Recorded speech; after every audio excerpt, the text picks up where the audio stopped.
Sí, a ver sí, dale, arranquemos. Bueno, Dale. primero que nada, bienvenidos, bienvenidas a todos y a todas al grupo de estudio. Abru no te estaría viendo, no sé si Ahí está. ahí está. Eh, Es que todavía Nada, no puse la cámara. bueno, primero bienvenidos y bienvenidas a todos y a todas.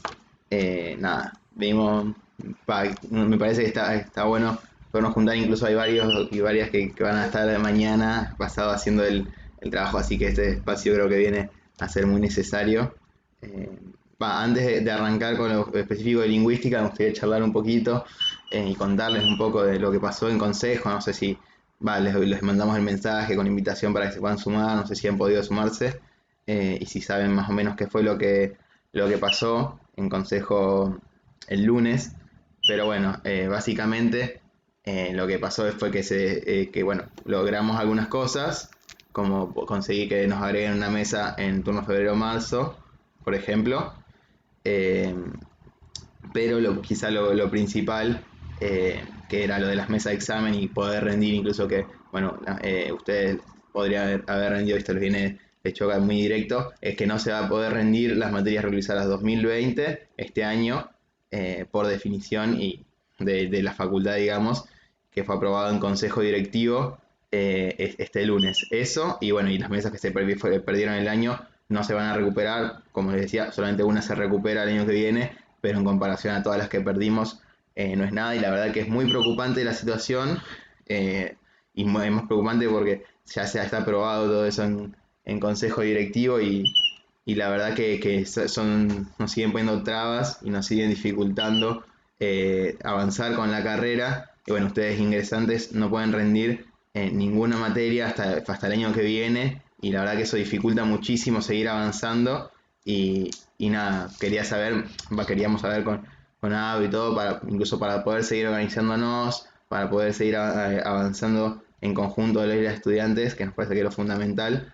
Nada, qué pensaban en relación a la situación, qué pensaban de última, si no, después nos pueden escribir por privado, podemos charlarlo, pero nada, nos parece fundamental poder conocer, porque nada, la verdad que la situación viene muy difícil, además entendemos que estamos en la situación en la que estábamos y todo, y bueno, que nos sigan poniendo trabas en cómo seguir en poder avanzar en la carrera, en poder rendir, sigue complejizando aún más la situación y se entiende las dificultades y el esfuerzo que nos llevó a todos y a todas poder mantenernos en este año tan difícil en la facultad.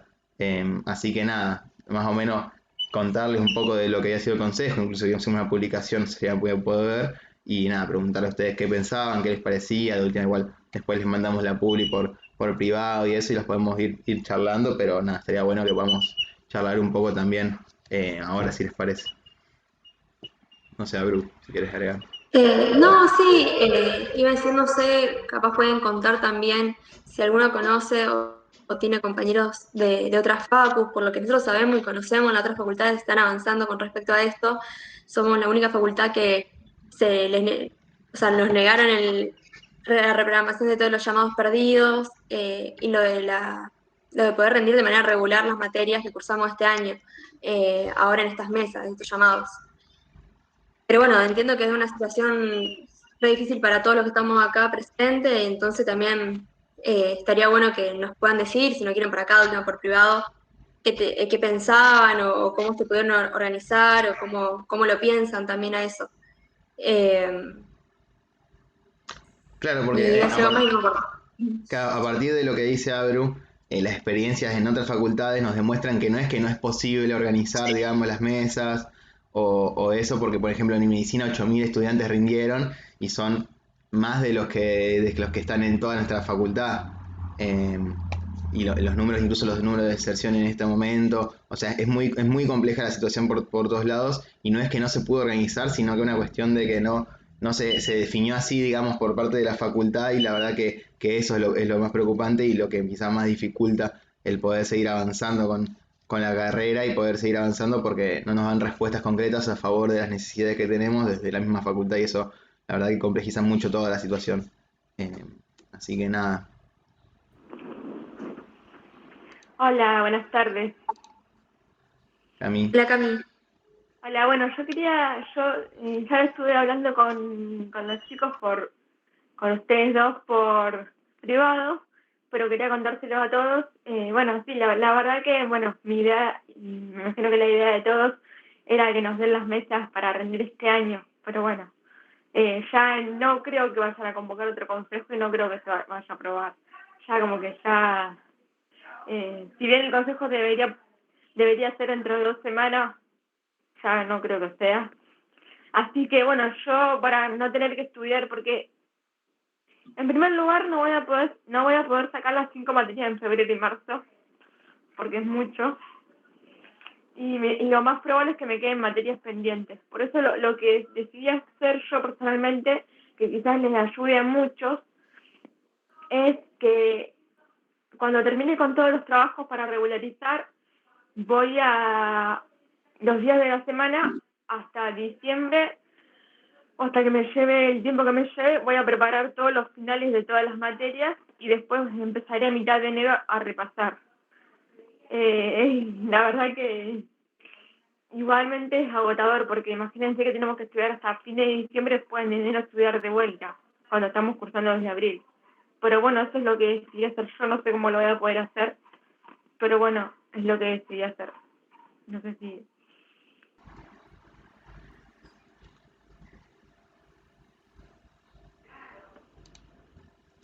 Además, ponerle ahí el tema es que no nos dan las posibilidades de poder rendir ni una materia, y por eso también el problema es que se nos junta todo, se nos atrasa y nada, como que eso nos afecta directamente. Y más quizás quienes ingresaron este año que no tienen posibilidad de rendir alguna que le haya quedado de algún otro año o algo. La verdad que es muy injusto y nada, se complejiza muchísimo por la situación en la que estamos viviendo también. Entonces, nada, quitarnos esas posibilidades, también por cómo se fue el año y lo que nos costó mantenernos, nada. Se le pregunta si sabemos el motivo puntual por el que no tenemos las mesas en noviembre y diciembre.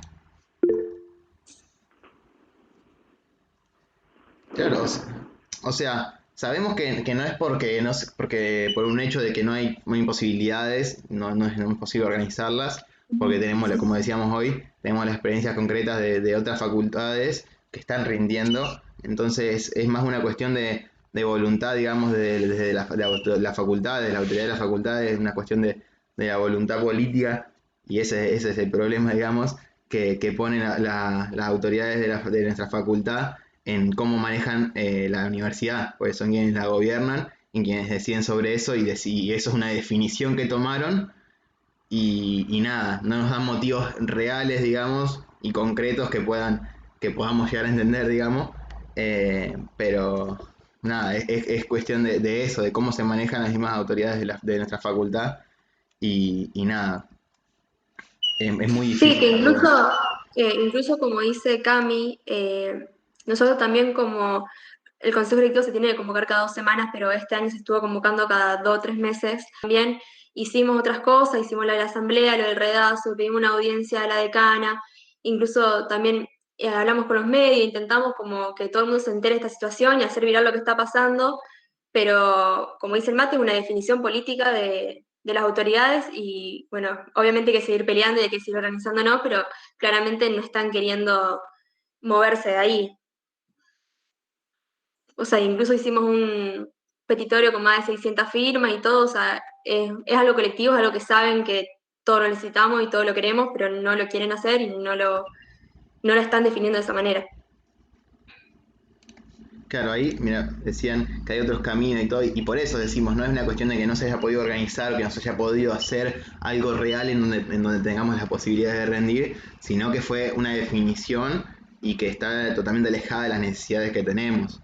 O sea, incluso no es algo que se discutió y se definió en conjunto, sino que es algo que decidieron las autoridades de la facultad a costa de las mismas necesidades de los estudiantes y de los docentes. O sea, nunca se acompañó por ningún lado, y eso nos deja totalmente perjudicados a nosotros, digamos, como estudiantes, por no tener esas posibilidades de poder seguir avanzando, o por lo menos empezar a rendir nuestras primeras materias en la mayoría de los casos de ustedes, digamos.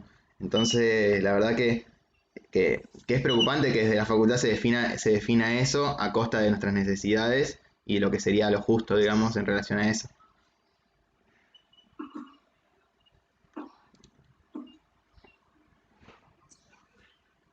Bueno, otra cosa, no sé si alguno quiere comentar algo más. Obvio está abierto para que todo el mundo, el que quiera opine en el chat o incluso prenda el micrófono. Pero bueno, ya que estábamos, también queríamos comentarles que subimos los videos también del grupo de estudios. Que bueno, incluso después ahora te lo vamos a pasar con el Mati.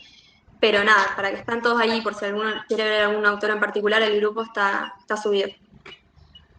Claro, eso también. Ya pudimos subir todos los grupos y se los debíamos hace un tiempito, pero ya están todos en YouTube, así que nada, además como mañana hay varios y varias que ya tienen que rendir, va a hacer el trabajo integrador en el multiple choice.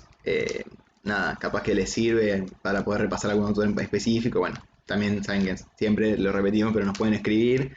Y bueno, igual ahora si quieren actividad en alguna duda particular también la podemos resolver antes de empezar con lo concreto del primer cuatrimestre. Pero nada, creo, no sé si hay algo más algo antes de arrancar. No sé si alguien quiere decir algo más.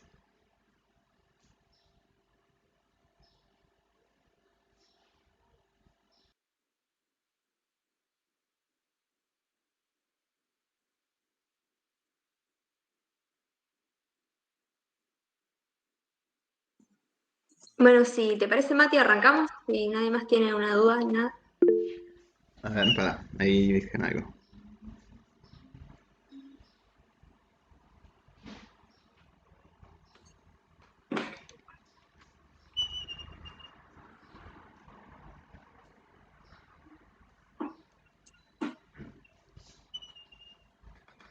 No, vale, ahí me estaba fijando a ver si lo habían publicado, pero hasta ahora de lingüística, para los libros me parece que no se sabe nada.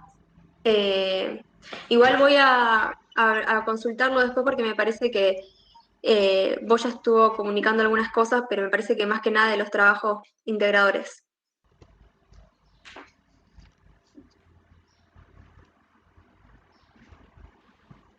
De una. Así que apenas sepamos lo publicamos. Bueno, el día voy arrancando. Eh, Voy arrancando y cualquier cosita van escribiendo o van prendiendo el micrófono, no hay problema con eso. Bueno, va, como ya les pusimos por el mensajito y todo. A ver.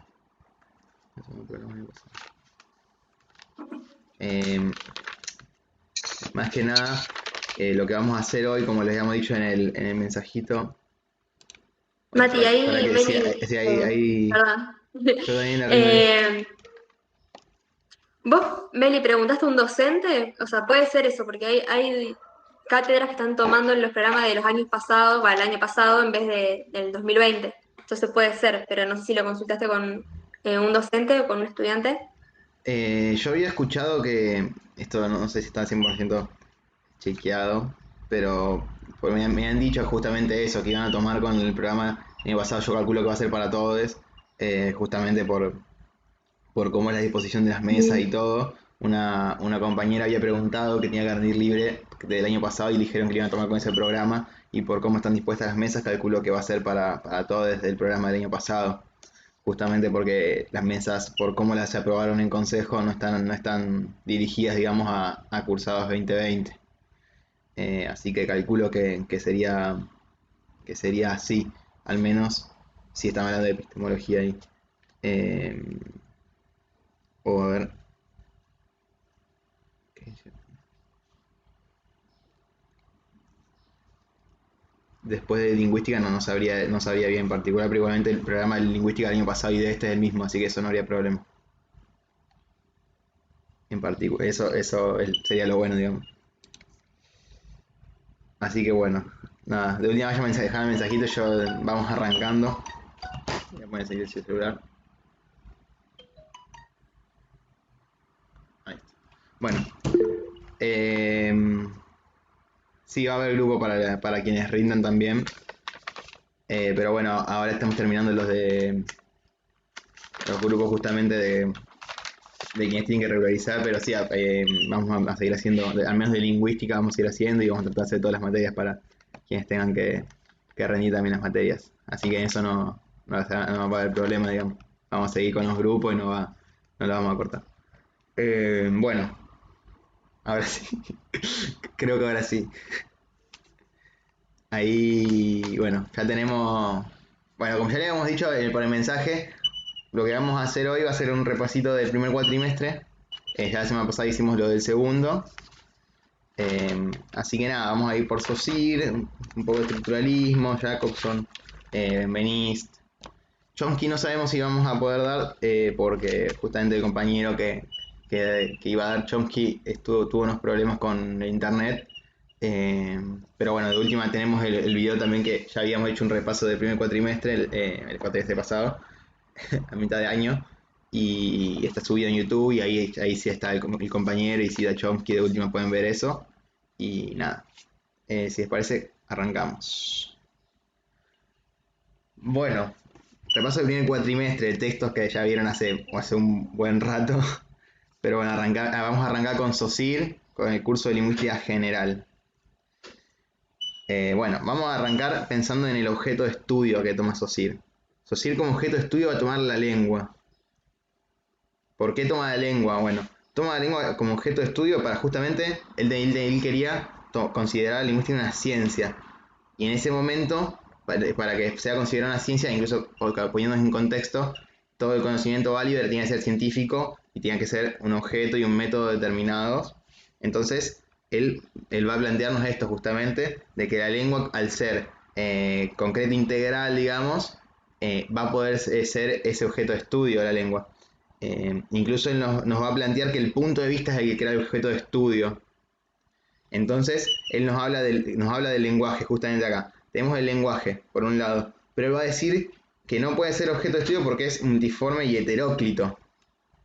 Es decir, forma parte de lo social e individual a la vez y ocupa los tres dominios: el físico, el fisiológico y el psíquico. En cambio, entonces lo divide, y acá empieza con lo que es el método que él usa, que es lo de las dicotomías, cómo va haciendo esto y comparando incluso. Entonces tenemos que Saussure va a dividir el lenguaje en dos partes: la lengua y el habla. Por un lado tenemos la lengua.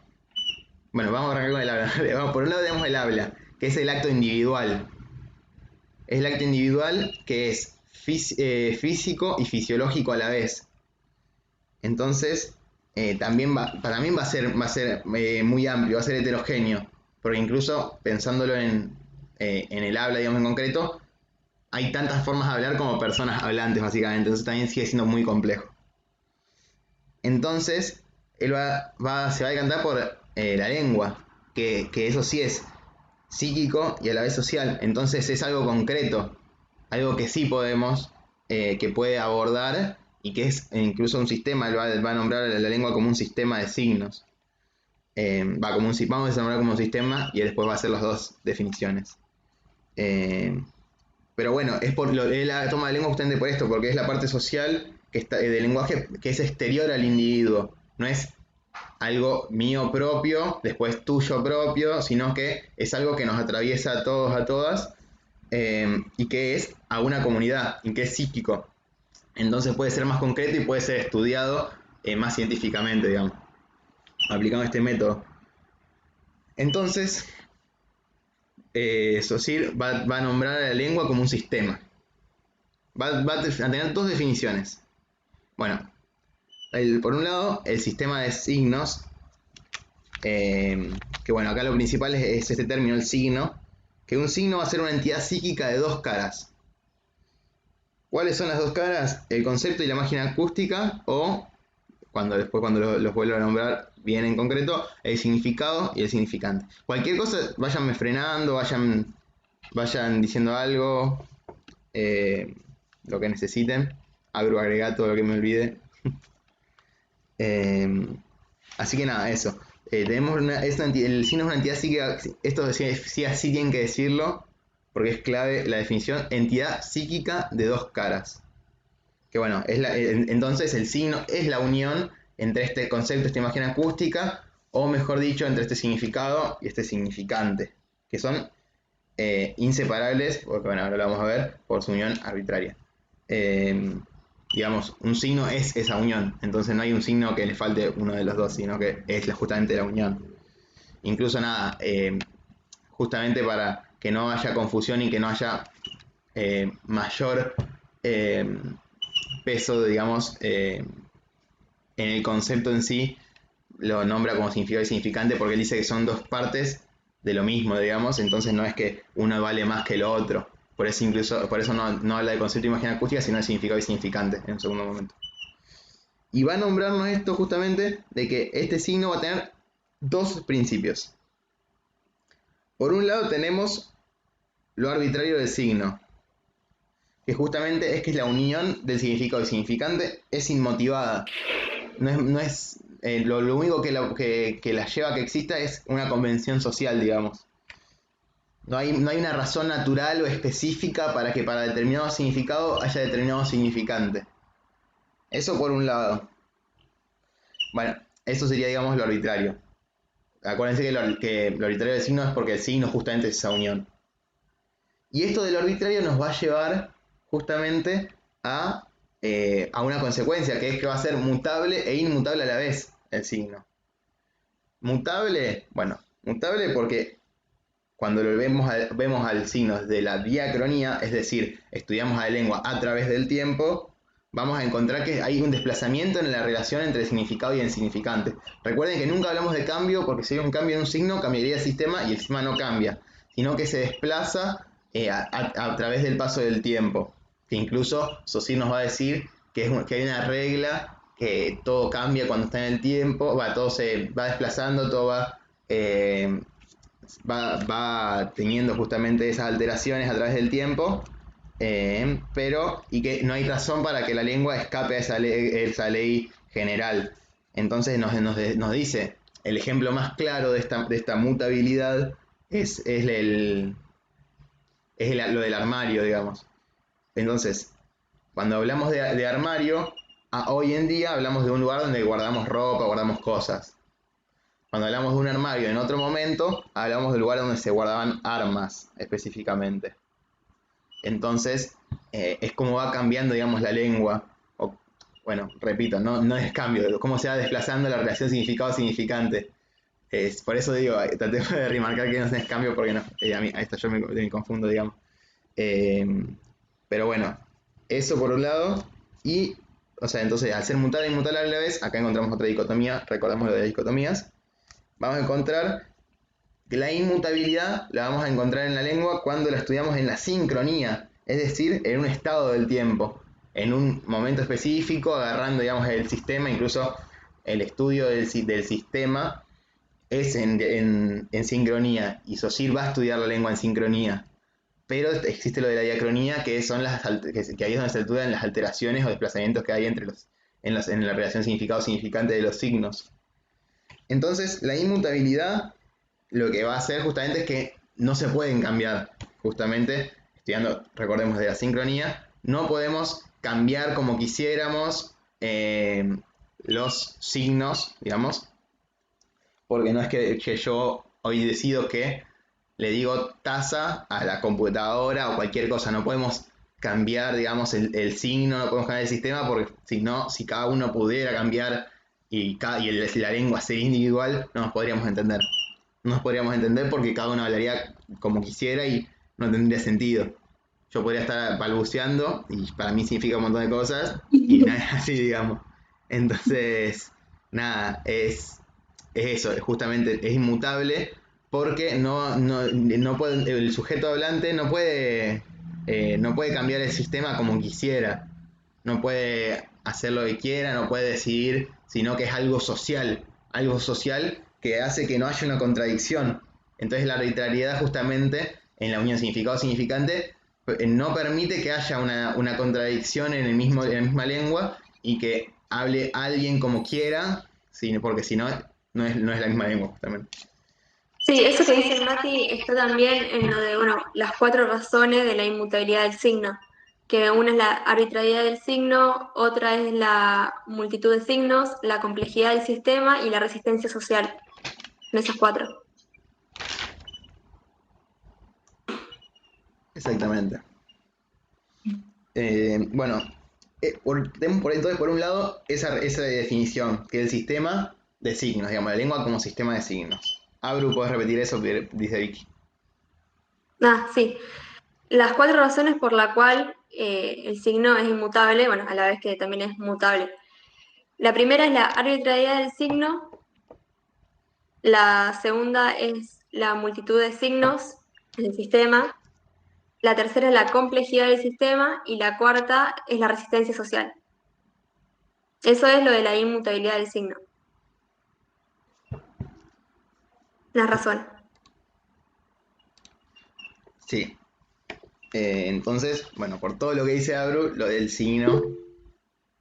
¿Lo ves? Ahí lo escribo. Así. Dale, ahí lo escribe Abru, así lo tienen. Mejor, así no se lo pierden. Igual voy a tratar de subir esto esta noche, así. Así está. Para que quien lo necesite. Bueno, y a ver si. No sé qué pasó último. Listo. Bueno, sigo así. No nos vamos atrasando. Y el otra definición que nos va a dar Saussure de la lengua va a ser también si el sistema, pero el sistema de valores puros. Incluso acá vamos a entender mejor lo que es el sistema en sí.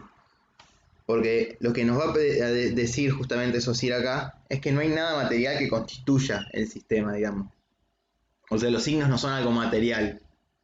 Que bueno, esto lo vamos a ver justamente cuando hablamos de que la lengua forme una sustancia. Es algo base, la lengua forma una sustancia. ¿Por qué? Porque en la lengua no hay pensamiento ni sonido, sino asociaciones arbitrarias entre ellos, digamos. Entonces, la lengua lo que hace es organizar, digamos, hacer cortes arbitrarios para ordenar las dos masas amorfas de pensamiento y sonido. No hay nada material que constituya, digamos, a la lengua, a ese sistema. Eh, Solo, como decía, lo único que importa es la forma que le da y los cortes que hace, que son justamente esos cortes, los signos, que es la unión significado-significante. Pero no hay masa, digamos, en el sistema. Eso como principal. Entonces esto, los signos son ideas y sonido. Y lo único que hacen es darle forma, digamos. La lengua lo único que hace es darle forma a las masas amorfas. Entonces ahí nos encontramos con bueno, que eso viene con lo de puro, digamos, lo de valor puro. Y acá nos encontramos con lo de valor. El término valor es fundamental, porque el término valor es justamente lo que va a tomar el signo al entrar al sistema. El signo no es nada por fuera del sistema, digamos. ¿Qué sé yo? Un número al azar por fuera de cualquier sistema numérico no significaría nada. Por fuera de las calificaciones de la facultad, por fuera de las cantidades, por fuera de cualquier cosa, un número X no va a significar nada. Una palabra cualquiera por fuera de una lengua no va a significar nada. Por eso yo podría escribir cualquier tipo de cosa y nada, no está en un sistema específico que le dé un valor a ese signo, digamos. Entonces, nada, justamente ese valor lo adquiere en el sistema por su relación de oposición y diferencia con el resto de los signos. Entonces, en concreto, un signo es lo que los otros no son. O sea, esos otros son con los que comparte ese sistema. Entonces, eso es lo fundamental en el término de valor y en el sistema de valores puros. Un signo es lo que los otros no son. Justamente esto es una relación negativa porque es eso, digamos, una relación negativa porque se opone y se diferencia al resto de los signos. Entonces ahí adquiere valor. Entonces, repito, un signo por fuera del sistema no existe. No existe porque porque necesita tener ese sistema para poder adquirir valor. Entonces por eso decíamos que un signo depende también del sistema en que se encuentre. Por eso un 5 en cantidad de sillas es distinto a un 5 en una nota de la facultad que a un 5 en, no sé, en plata o lo que sea. Es distinto, depende del valor en el sistema, digo, en el que nos encontremos a ese signo. Incluso es distinto, por ejemplo, si estás en un sistema de calificación de 1 al 10, un 5 que si estás de un sistema de 1 al 100, un 5 es totalmente distinto. Claro. Por eso, depende totalmente. Entonces un signo por fuera del sistema no va a existir. No va a existir porque no va a tener valor y no. Un signo es algo del sistema, digamos. No va separado. Es constituyente del sistema. No sé si quedó alguna duda hasta ahí. Lo único que nos quedaría de Saussure por repasar sería las relaciones sintagmáticas y asociativas. No sé si quedó algo más.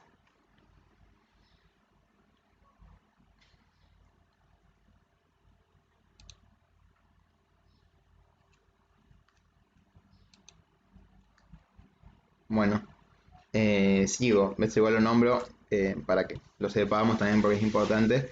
Eh, pero nada, también nos va a decir Saussure que hay dos tipos de relaciones entre los mismos signos, digamos, que van a ser, bueno, ahí las vamos a tener en concreto, las sintagmáticas y las asociativas. ¿Querés leerla, Abro?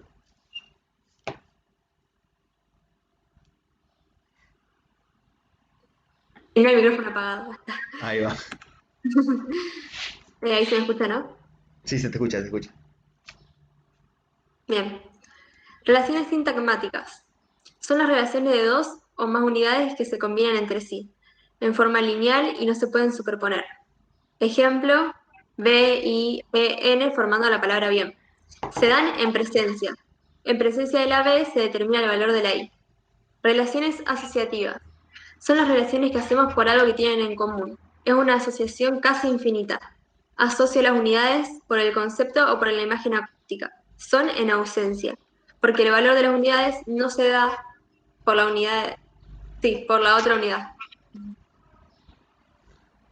Bueno, esto de las relaciones es bastante sencillo, digamos, cuando incluso lo vemos así con ejemplos y todo, porque nada, básicamente las sintagmáticas es esto que se da cuando vas combinando justamente cosas, entonces la palabra bien va a ser esto justamente con lo que hablamos recién, de las relaciones que hay entre los signos de oposición. Entonces ponen la palabra bien, B va a adquirir su valor porque se opone la I.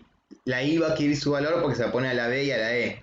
La E, bueno, y así. Entonces como que se da justamente en presencia porque en presencia de otros signos se va a adquirir ese valor. En cambio, las relaciones asociativas, que son puramente psíquicas incluso, son relaciones que vamos haciendo por el significado, digamos, que van teniendo en común, o por el concepto o por la imagen, digamos, o por el significado o por el significante, por el concepto de imagen acústica.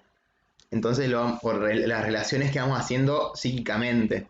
Entonces, por eso decía niña con infante, bebé con niño, jardín, y así podemos hacer una asociación infinita prácticamente de lo que se nos venga ocurriendo y se nos venga a la cabeza en relación a lo que justamente eh, partimos, digamos.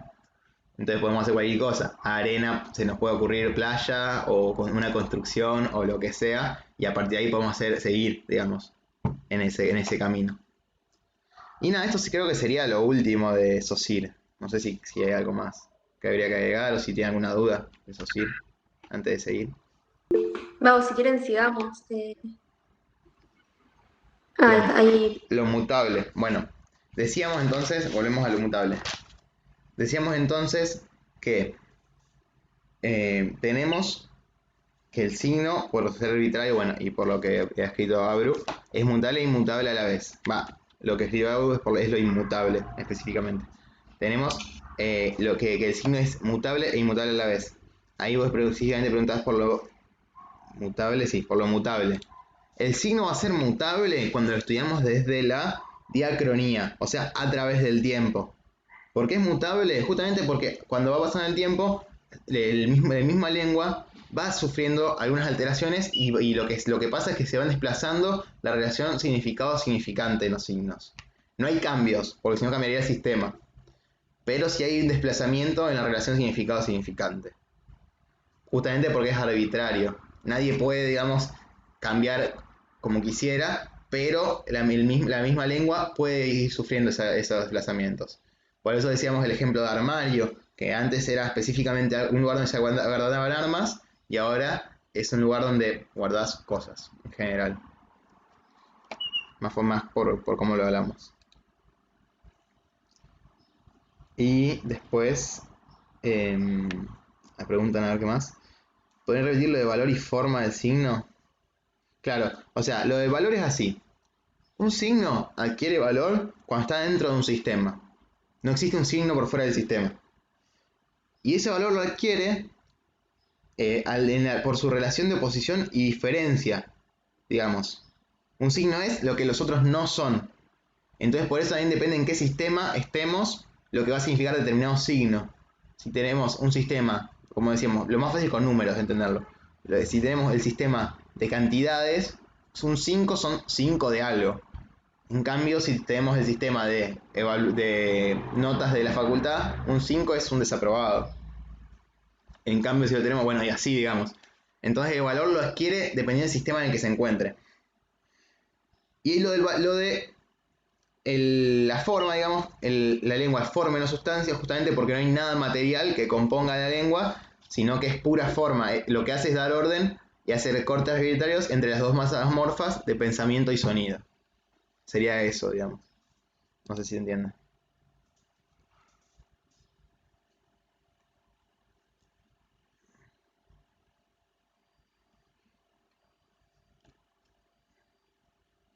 Claro, o sea, el signo por fuera del sistema no existe, digamos, de por sí. ¿No? Ahí pregunta Jorgelina.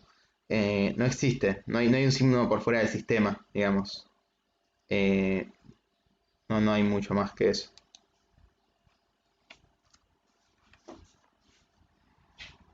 Bueno, después, como último, Saussure va a ser precursor de estructuralismo, para la aclaración, digamos, pero no es estructuralista, sino que justamente ahora vamos a ver cuando lo retoman, incluso Benveniste un toque lo critica, pero él sienta las bases para el estructuralismo, digamos, pero no es estructuralista. Eso es importante tener en cuenta. Así que, nada. Si les parece, seguimos. No sé si hay alguna otra pregunta en relación a Saussure.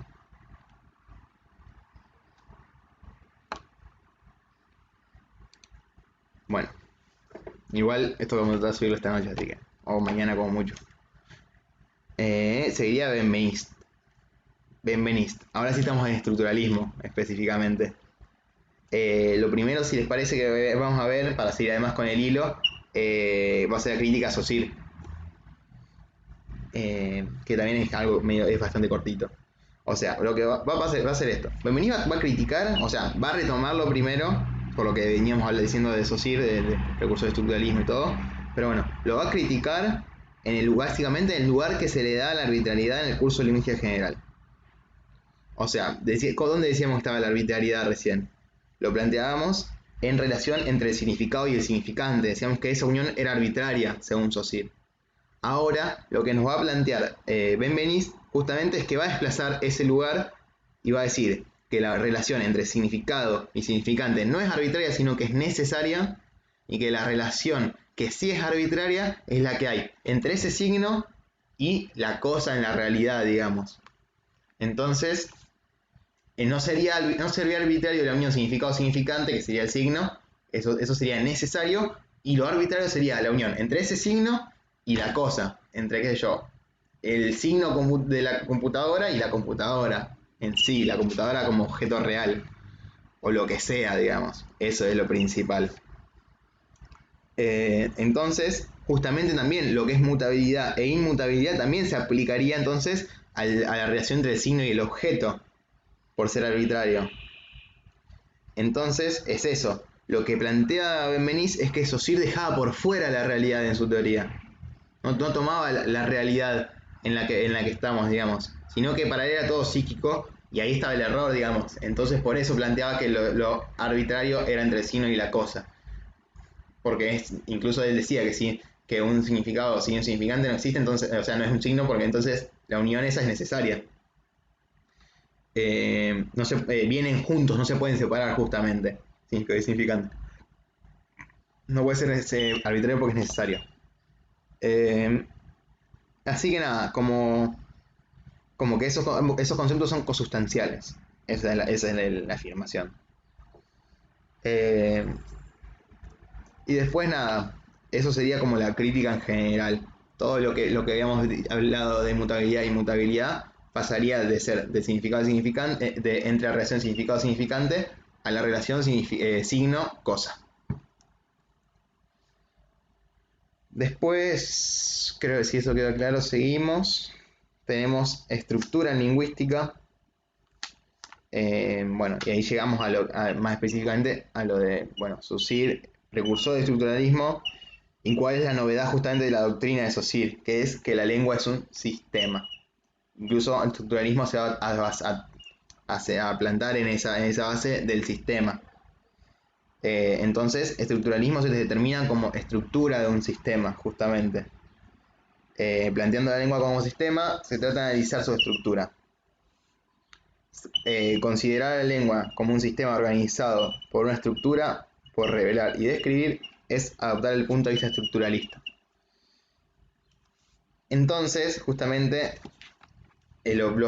volvemos a lo mismo de antes. Lo principal es el sistema, no los signos y la individualidad de cada signo, sino cómo está construido y cuál es la estructura de ese sistema, justamente.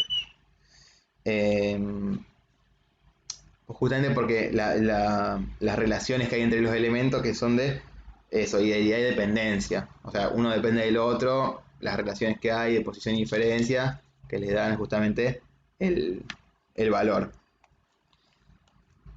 Entonces, justamente se va a apoyar en esto del sistema y en los dos principios que se apoya principalmente el estructuralismo socilianos son en que la lengua es forma y no sustancia, como habíamos hablado recién, y en que las unidades de la lengua no pueden definirse sino por sus relaciones. Justamente que esto sería lo del sistema. Un sistema compuesto por elementos que se relacionan y se oponen. Y bueno, y ahí está el tema de las relaciones sintagmáticas y paradigmáticas, que bueno, ahora lo vamos a ir viendo mejor. Que bueno, ahora lo vamos a ver en esto, que sería justamente lo de la segmentación y la sustitución, que vamos a ver en lo que está justamente en pantalla en este momento. Así que nada, vamos si les parece a eso, que justamente tenemos los niveles de análisis lingüístico, que en el estructuralismo se va a considerar justamente a la lengua como una totalidad que se estructura en diversos niveles, organizados jerárquicamente. Entonces tenemos acá, como vemos en la pantalla, que tenemos primero a nivel categorimático, el lexemático, el morfemático, el fonemático y el merismático, que va a ir por nivel de complejidad, digamos. Las relaciones entre distintos niveles es paradigmática y la relación entre los niveles de un mismo nivel es sintagmática. Sí, estamos en Benveniste, estamos en estructuralismo. Ahora estamos en los niveles de análisis lingüístico. Justamente esto que decíamos, entonces la relación que hay entre los distintos niveles va a ser la paradigmática, es decir, de un nivel a otro, y las relaciones que hay entre los mismos elementos de un nivel va a ser sintagmática. Después, hablando específicamente en el tema de los niveles, tenemos dos operaciones simultáneas en el análisis lingüístico: la segmentación y la sustitución. Segmentamos justamente cuando pasamos de un nivel de mayor complejidad a uno de nivel superior a nivel inferior. Entonces, segmentamos, por ejemplo, de la frase, le dividimos a las palabras, que sería el nivel lexemático. Entonces, del nivel lexemático a las palabras, segmentamos y seguimos bajando al morfemático. Del morfemático lo mismo, seguimos segmentando y vamos a los fonemas y así hasta los merismas. Entonces, incluso acá tenemos algo de los morfemas que va a estar bueno para ver en un toque. Nada, podemos hacer lo mismo pero al revés, la sustitución es al revés. Agrupamos. Incluso podemos algunas cosas cambiarlas. Obviamente, algunas cosas sin cambiar lo significativo, que es lo de la frase. Si no, cambiaría la frase. Entonces, podemos sustituir, digamos, merismas, juntarlos para subir y así. Entonces, todos van a poder segmentarse y sustituirse, menos el categoremático, que sería la frase, que solamente puede segmentarse y no sustituirse, y el merismático, que solamente puede sustituirse y no segmentarse. Eso es fundamental que lo tengamos, porque nada, justamente son los límites que tenemos. Entonces, bueno, la frase que tenemos, la frase completa, que es incluso lo más amplio, no va a tomar el discurso, incluso nada de eso, sino que vamos a hablar por la frase. Después tenemos lo de las palabras, ya en el significado de cada palabra, los morfemas, que bueno, eso si querés ahora sí podemos ver los morfemas, que siempre es lo que cuesta un poquito más capaz de entender, que justamente es esto. tenemos los morfemas. Por un lado, acá tenemos el ejemplo de alumnos. Alum, que es como lo más lo significativo. A partir de acá, después lo que vaya poniendo va a determinar otras cosas. Entonces la O, si es alumnos, va a determinar que son de género masculino. Si es con A, que son de género femenino y así, digamos. Y si tiene ese o no, va a determinar la cantidad, si es uno o más.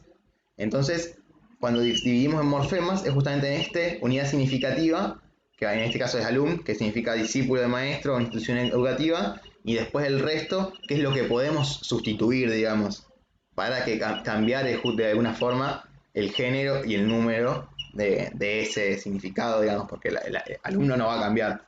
O yo el ejemplo que puse históricamente, el de pelota, que es pelot, y después depende de lo que vos pongas, es el tamaño de la pelota. Pelota, pelotita y así. Entonces el morfema sería eso, separás la unidad significativa y después tenés o el género, o el número, o el tamaño, o bueno, algo que altere el significado, pero que, o sea, que altere algo de ese significado, pero no el significado en sí. Porque va a seguir siendo una pelota, va a seguir siendo un alumno o una alumna, o sea, la base va a ser la misma, solamente que puede cambiar esas cosas. Eso sería el morfema. Después tenemos los fonemas, que son los sonidos, justamente, la A, la L, como es A, L, U, M, NOS. Bueno, no importa. Eso. Tenemos los fonemas. Y por último tenemos los merismas, que son los rasgos distintivos. Todo lo que hacemos para hacer cada sonido, digamos. Es como dividir ese sonido que hacemos, la A, por ejemplo, en todo lo que hacemos fisiológicamente para que ese sonido salga. Básicamente sería. Muy, muy sencillo, digamos. Explicado sencillamente. Así que nada, como los niveles de análisis lingüístico sería eso lo principal, me parece. No sé si hay algo más en ese sentido.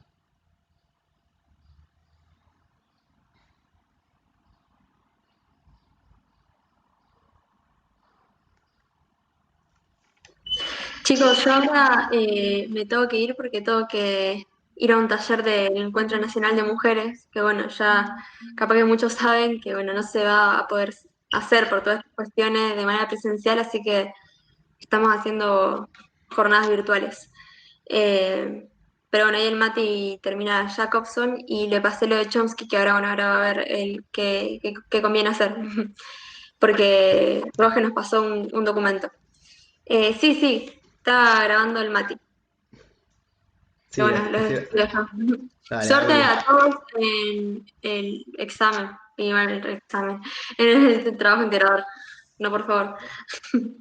Suerte y éxitos. Y cualquier cosa nos consultan. Abru, gracias. Nos vemos. Quédate. Chao. Éxitos. Bueno, me dejó solo. Arre. Digo con todos ustedes que me acompañan. Bueno, nos queda categoría de pensamiento y categorías de lengua de Benvenís y después nos queda Jacobson. Y bueno, Chomsky ahora vemos qué hacemos, porque yo no lo di, pero bueno, ahora lo vemos. Tenemos entonces, bueno, lo de...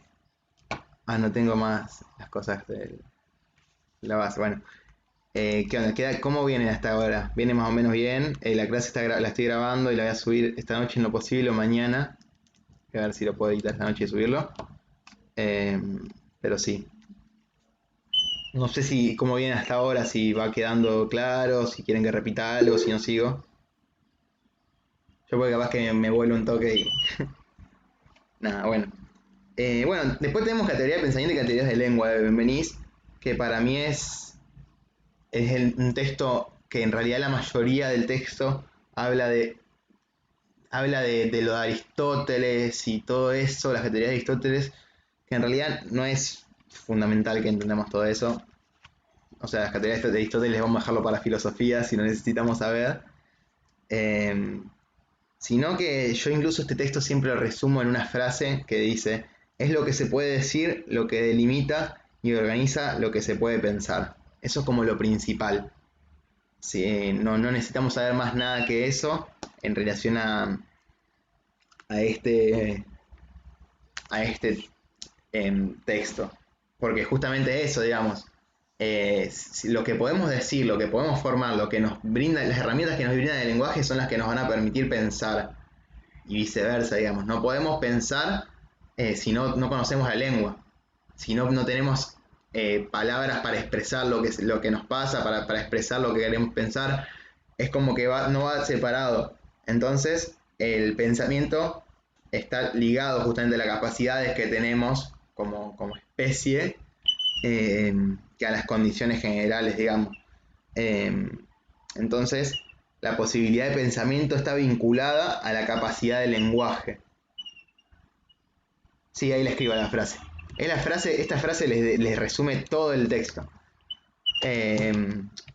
Incluso no sé si les van a preguntar mucho de este texto, pero está bueno tenerlo. E incluso para pensarlo está piola también. Los que vienen desde el principio saben que yo siempre, cada vez medio volado, pero yo siempre trato de pensar todo esto como en lo objetivo, en la realidad, en cómo es, bueno, yo puedo pensar algo, solamente si lo puedo nombrar, puedo pensar algo por fuera de la lengua, nada, yo soy medio volado, pero está bueno también pensarlo así, e incluso te entusiasma un toque más. Incluso ahí dice que pensar es manejar los signos de la lengua. Así que nada, la frase está ahí, se la pongo.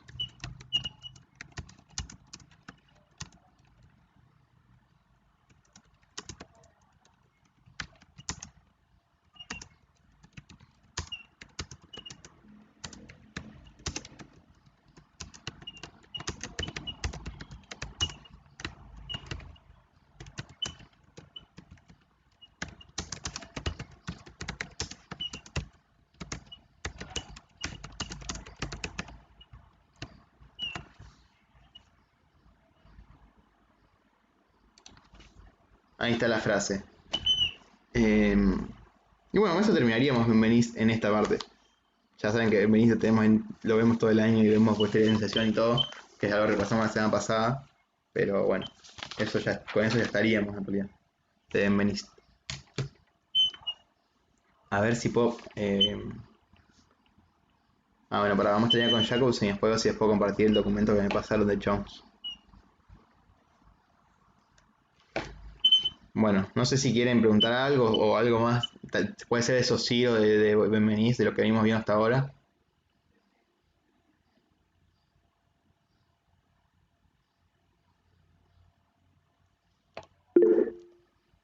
Bueno, buenísimo entonces. Entonces sigo. Tenemos entonces Jacobson, el doble carácter del lenguaje. Justamente lo que nos va a decir con esto del doble carácter es que hablar implica efectuar dos series de operaciones simultáneas. Selección de determinadas entidades psíquicas y su combinación en unidades lingüísticas de un nivel de complejidad superior. Esto va muy ligado además a lo que hablamos recién del nivel de análisis lingüístico. Entonces seleccionamos lo que vamos a usar y los combinamos para hacerlos en un nivel superior, digamos. Entonces, seleccionamos palabras para combinarlas y formar frases, por ejemplo. Entonces, el acto de hablar para ser eficaz requiere el uso de un código común también por parte de aquellos que intervienen en él. Entonces, si yo hablara otro idioma, qué sé yo, japonés, no creo que me estarían entendiendo en este momento.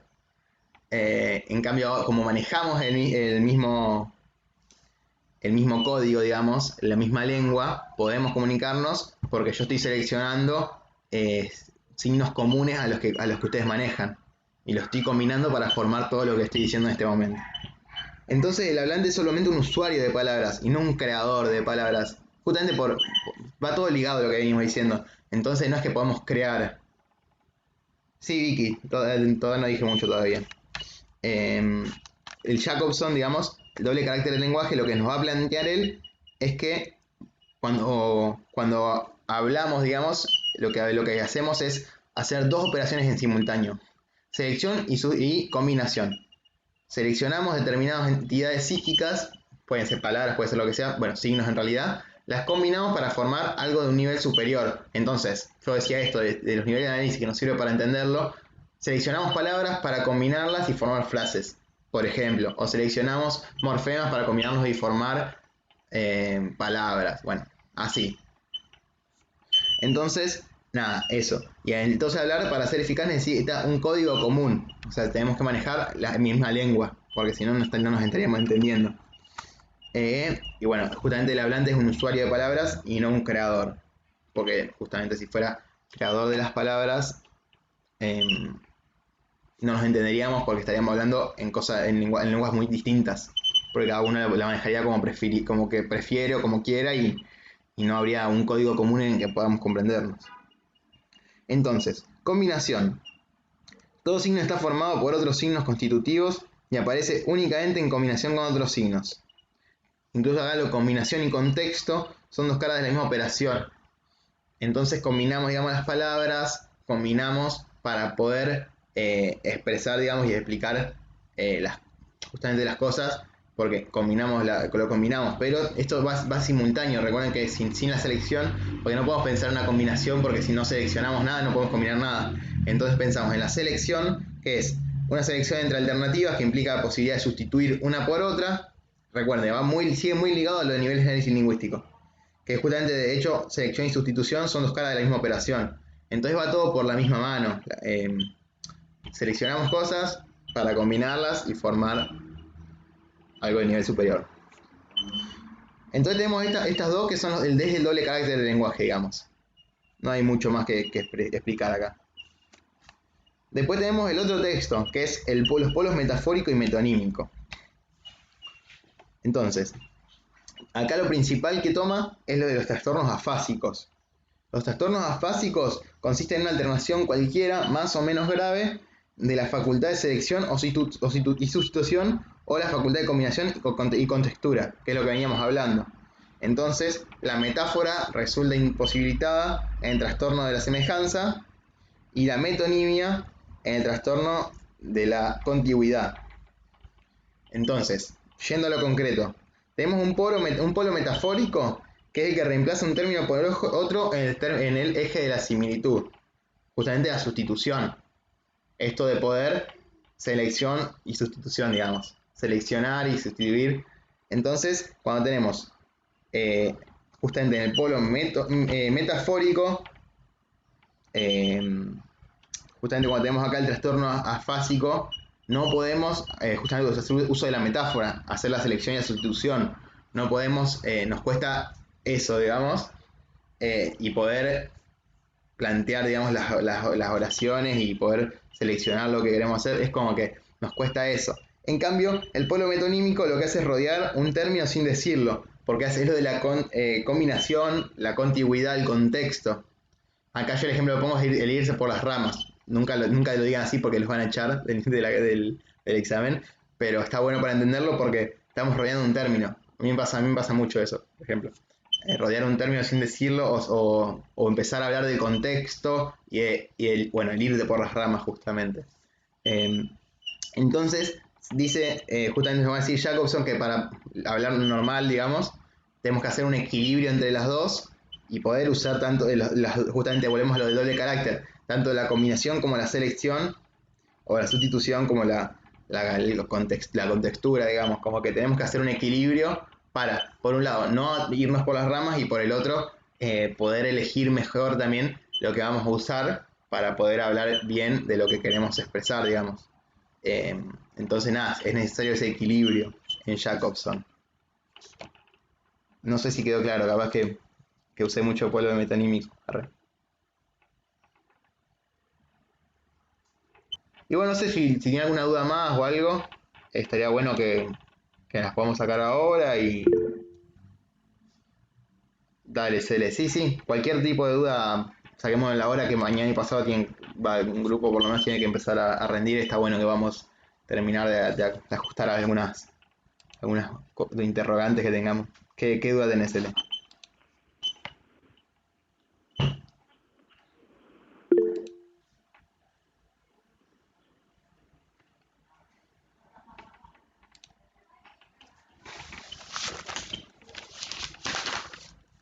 Para vos te referís a Bastín, ¿no?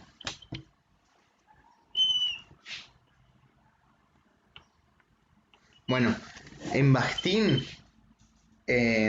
o sea, lo que se refiere ahí es que nadie habló o sea, nadie habló por primera vez, y si hubo alguna primera vez para hablar, no importa, digamos, sino que todo lo que decimos responde a algo que ya se dijo antes, y es una cadena en la historia que nunca se termina, digamos.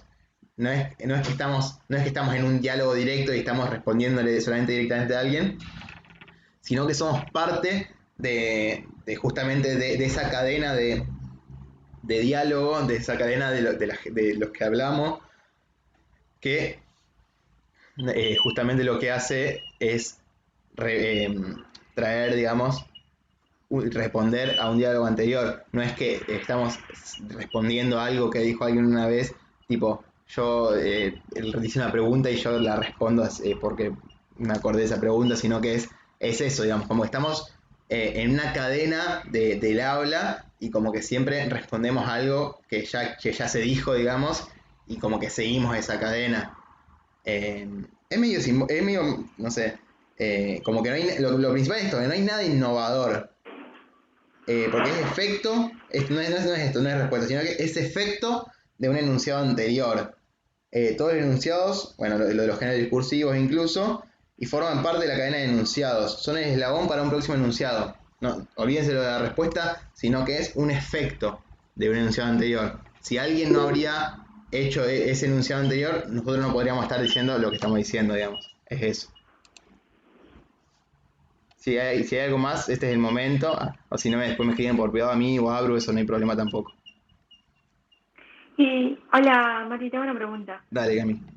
De Benveniste, los textos que están en la unidad, creo que 4 y 5, Sí.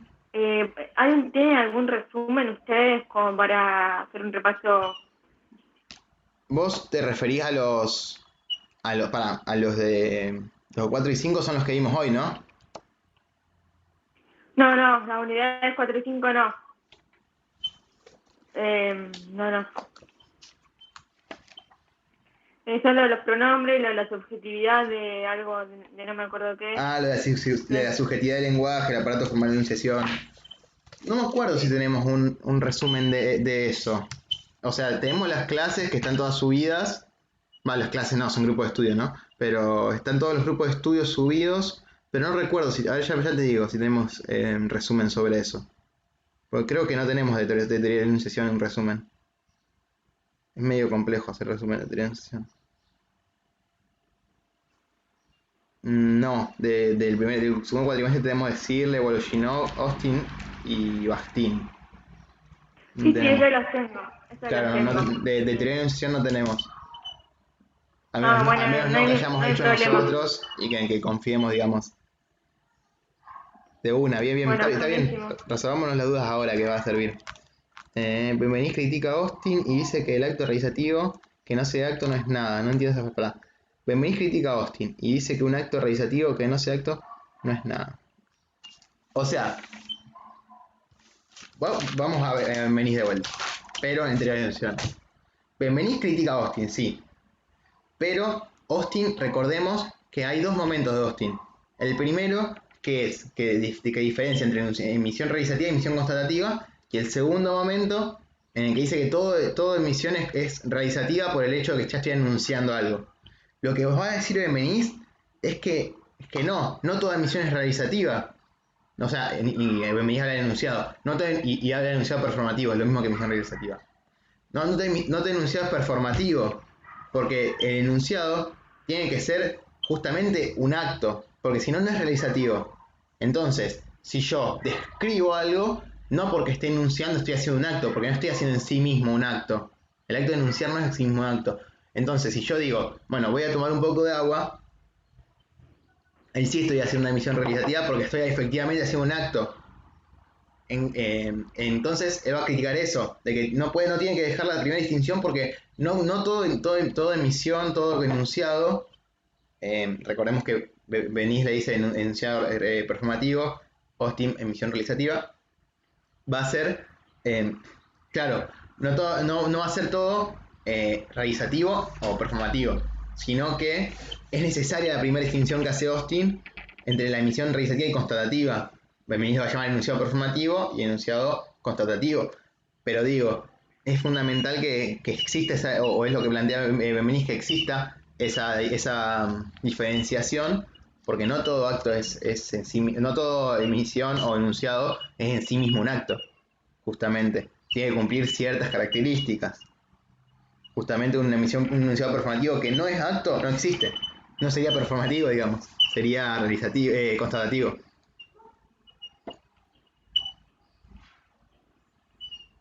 Sí, ahí lo entendí un poco mejor. Buenísimo. ¿Algo más? No hay nada, Cele.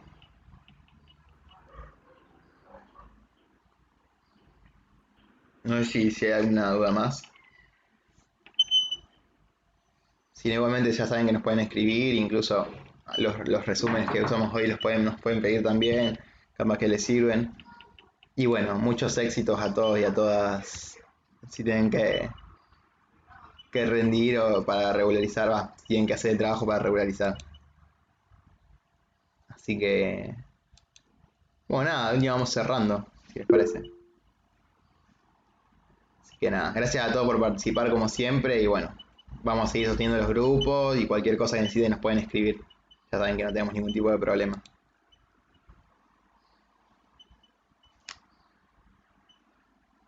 Gracias, Mati. No, de nada, muchos éxitos para todos. Cualquier cosa escríbanme y nos vamos hablando. Nos vemos.